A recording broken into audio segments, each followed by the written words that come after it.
김천애라는 소프라노 가수를 아시는지요? 한인 듯 주문인 듯 평생을 울밑에선 봉선화만 노래하던 이 성악가를 그러나 이제 기억하는 사람은 많지 않을 겁니다. 봉선화 혹은 봉숭아, 폐결핵을 앓던 누이 같은 꽃. 봉선화는 울밑에선 봉선화야 내 모양이 처량하다. 길고 긴 날 여름철에라는 노랫말로 암울하던 일제 말기 우리의 절망을 가장 절망적으로 표현하던 우리의 독백이었습니다.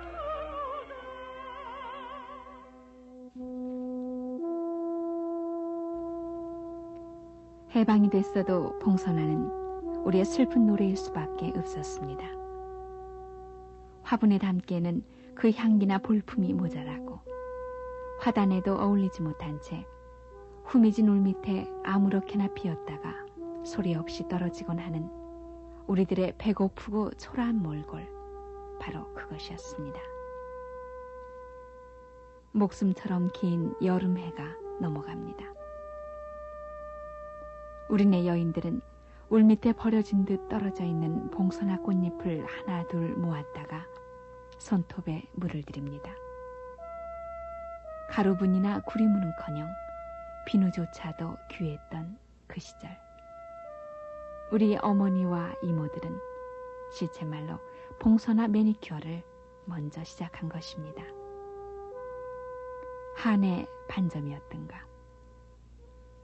우리의 분신처럼 애처로웠던 봉선화로 갈라지고 터진 손톱에 이루지 못할 꿈을 수놓듯 물들여진 손톱은 그러나 그리 오래지 않아 파래지고 흑빛으로 변하곤 했습니다.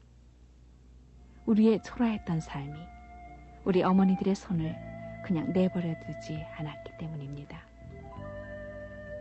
지금 아파트 베란다에서 무심히 자라고 또 지금 우리들이 무심코 물들이곤 하는 봉선화, 그리고 또 미안순이 사분이니 동동 구리무늬 하는 말들이 낯설어진 지금, 그 말들이 지닌 그때 그 사연들을 아십니까?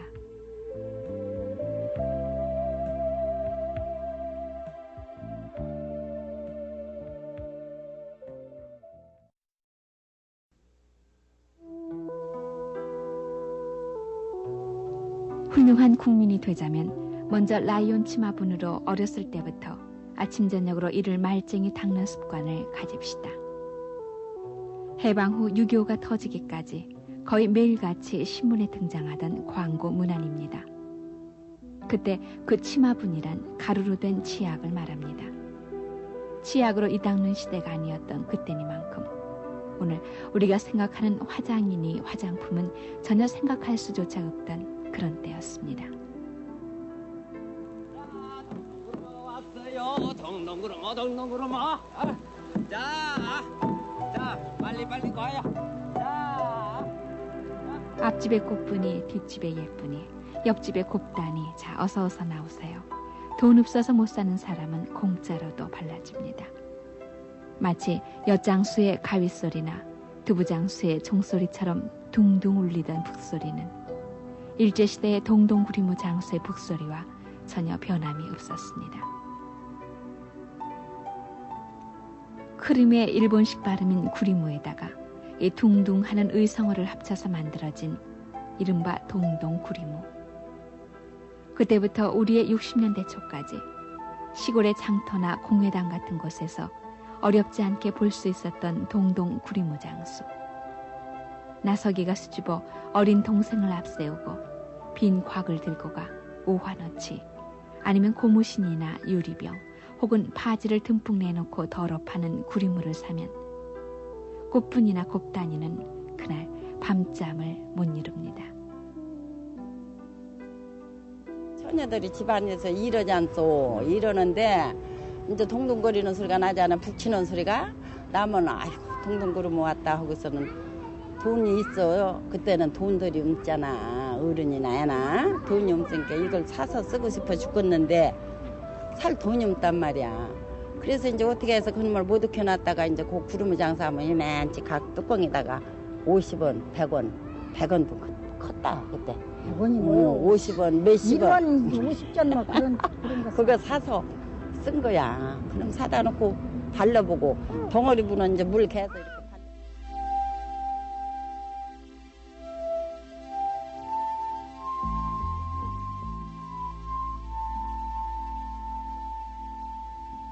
우리네 어머니 할머니들은 대부분 자신을 단정하는 일은 부도덕한 것으로 여겼습니다. 화장이란 것은 기생이나 유각 여성들이나 하는 것이라고 위안 삼으며 가정을 위해 일생을 헌신하는 것이 미덕이라고 생각했습니다.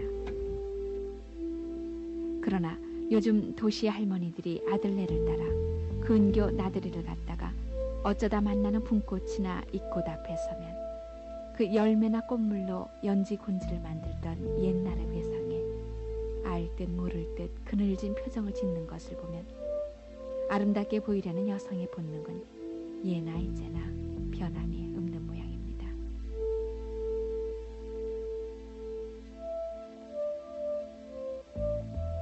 하도 다른 사람 참 막 구리모 바르고 머리도 지름 바르고 클때도 그라는 게 붉어가지고 친구들한테 가서 조금 바르고 막 그거 어디에 나서 사서 발랐냐고 찾아가지고 꼭 가져오라 해도 있어야가지고 저 친구한테 어디 발랐다 하면 그래 놓으니까 영감님이 더 그런 걸 못하고 하는 기라요.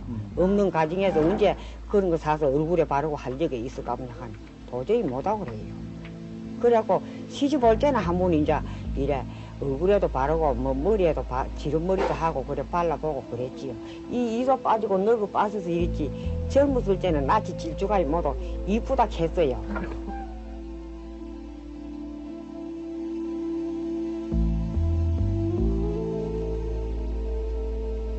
하기야 해방 전에도 우리 여성들이 가장 소망하던 화장품이 있었습니다. 바로 분이었습니다. 점포 주인의 성을 따라 만든 박가분이니 서가분이라고 불리우던 하얀 덩어리에 조잡한 분이었습니다. 하얀 덩어리를 손바닥에 놓고 물에 개서 얼굴에 바르도록 한 이 박가분, 서가분은 납독이나 화장독의 시비에 휘말리기도 했지만 비싸고 귀하기 때문에 어렵게 얻은 이 분 한 곽은 납독이나 화장독 걱정은 뒤로 물리고 그저 바르기가 아까워서 두고 보기만 하다 굳어서 못쓰게 돼버린 웃지 못할 얘기도 어느 할머니의 기억엔 아직도 생생하게 남아있습니다. 이제 아버지가 구리모 한각을 사다 주면 그놈을 악긴이라고 모시고 장롱 밑에 넣어놨다가 이제 애끼고 두었다가 본다 치면 그러면 소라서 그냥 돌멩이 되어서 버렸지 않아요. 지금 조금 남은 세상이라도 이렇게 이런 꼴을 보고 이런 좋은 세상을 보고 이런 좋은 세상을 보니 내가 얼마나 허무던지 몰라요.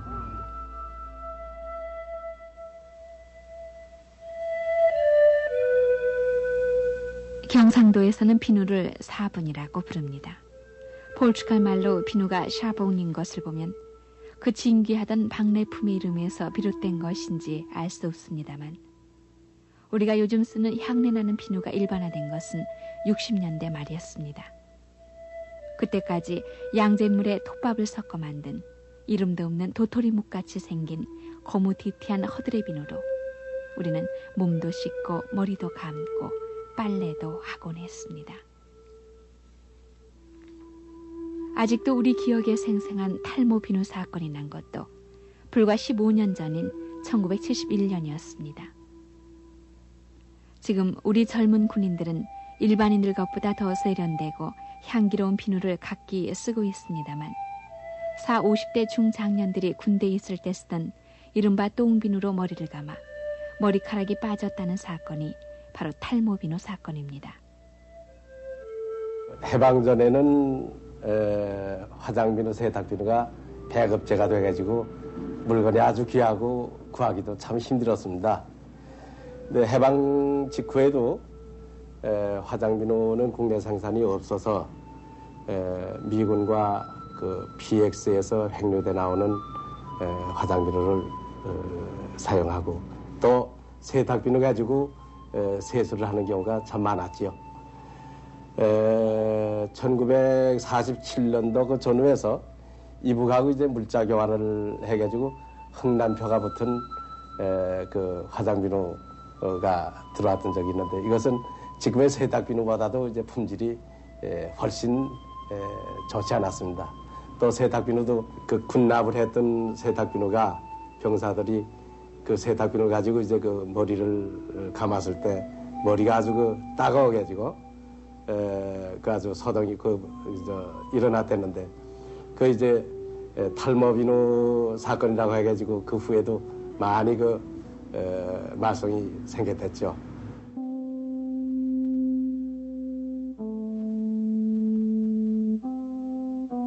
그 비누로 집에서 빨래를 하면 흰 교복에서 도토리묵 같은 그 색깔이 안 빠질까 조마조마하지만 우리 어머니들의 정성스러운 빨래 방망이는 신통하게 때와 색깔을 곱게 빼내곤 했습니다. 그 잿물비누 혹은 팥비누, 녹두비누가 헤쳐놓은 할머니들의 거친 손매듭. 세월은 바뀌었어도 그 흔적은 사라지지 않습니다. 동동 구리무에서 박물장수들이 팔려다니던 공산 화장품이 생산되긴 했지만 6.25 동란통에 그나마 잿더미가 돼버린 틈을 타 일제 밀수품이나 미군 PX에서 흘러나온 미제 화장품이 판을 치기 시작했습니다. 거칠고 조잡한 국산 화장품이나 비누를 쓰다가 부드럽고 향내 그윽한 우대나 주주, 모나 같은 외제 화장품을 쓰면서부터 우리가 아직도 떨치지 못하는 외제라면 사족을 못 쓰는 풍조가 생겨나기 시작했습니다. 비난통 부산국제시장에서는 일본의 시가보다 5배 이상 비싼 가격으로 팔리고 있었지만 불티나듯 팔려나갔습니다. 우리는 그 화장품 가운데 몇몇을 미안수라고 불렀습니다. 얼굴을 아름답게 한다는 미안수. 우리들 50년대에 잊혀지지 않는 단어입니다. 한 몇 년 전, 한 10몇 년 전, 그 20년 전, 그렇게 6.25 나고 나서 곧 얼마 안 됐을 때만 해도 그냥 우리가 주로 미제를 많이 썼죠.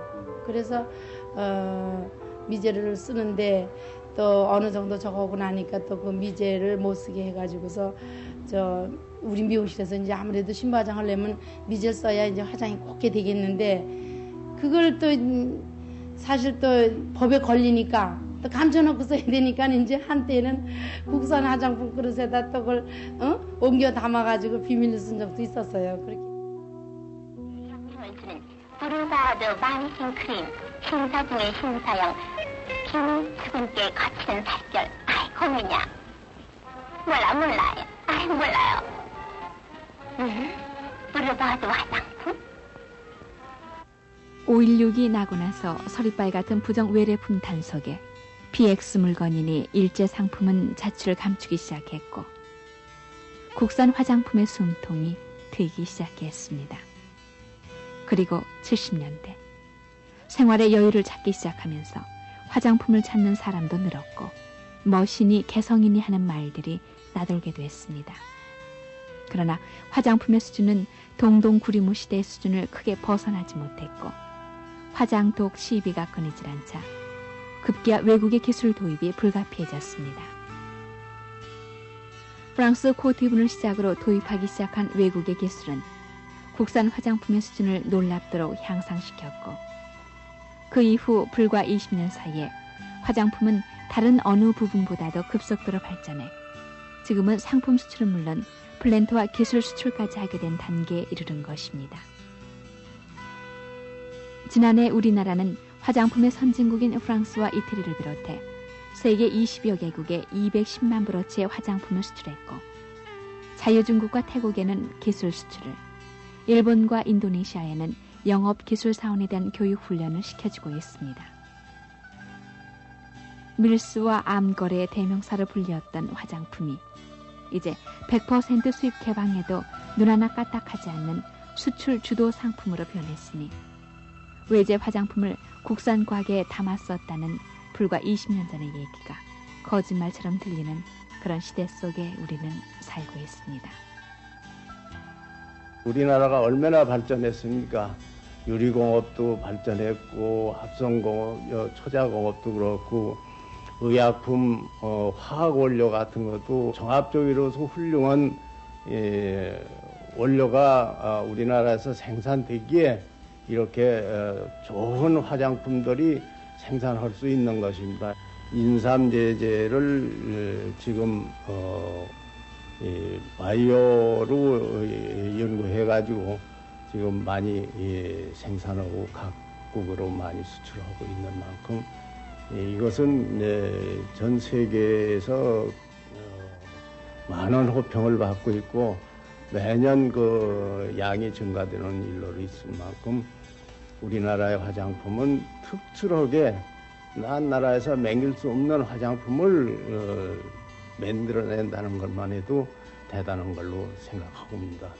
옛날에 화장품을 제가 직접 40년 전에 생산해 봤습니다만은 그때는 미국 사람들 먹고 나면 깡통으로서 그 캡불을 맹길고 이 상자도 없이 그냥 레시엄 상자로 제가 맹길어 가지고 막 시장에 파는 거 생각한다면 꿈만 같습니다.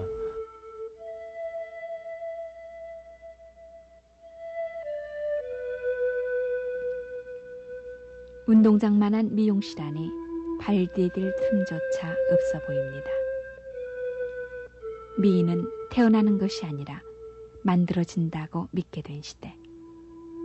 아름다워지고 싶어하는 여인들의 행렬에서 화장품 냄새가 진동하는 시대.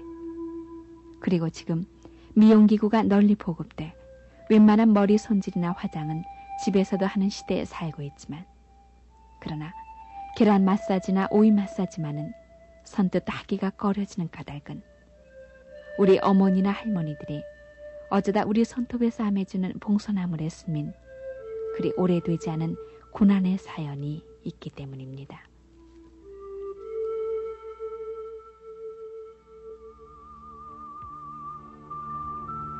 봉선화는 예나 이제나 때가 되면 어김없이 꽃잎을 터뜨립니다. 그리고 무심히 아파트의 베란다 위에서도 피고 이제는 매니큐어에도 실증난 젊은 여인네들의 하나 혹은 둘쯤의 손톱에도 비닐에 쌓여 무심히 물들여집니다. 그러나 투명 비닐이 아닌 아주까리 잎에 백반과 함께 묻혀서 아린 듯 점이오던 노래는 아직도 갈퀴같이 갈라진 할머니들의 손 매듭에서만 아물어가고 있습니다. 그때를 아십니까?